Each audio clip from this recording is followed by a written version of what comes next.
ఓం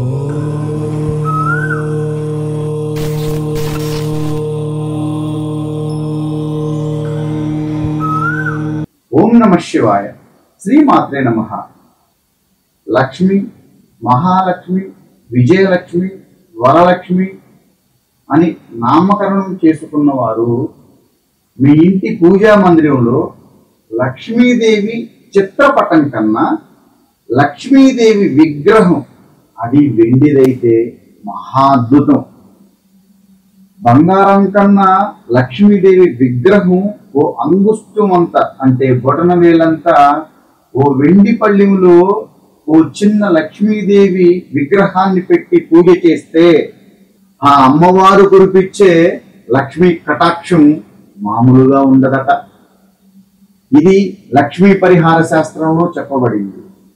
లక్ష్మీదేవి అనగా క్షీర సముద్రంలో పుట్టినది. క్షీర సముద్రం అనగా తెల్లగా ఉంటుంది, అందుకే వెండి కూడా తెల్లగా ఉంటుంది.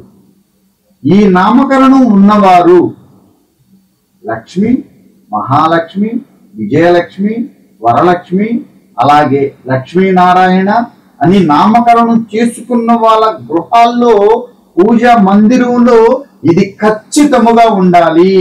ఏ ఇంట్లోనైనా పెట్టొచ్చు, అందులో ఎలాంటి తప్పు లేదు.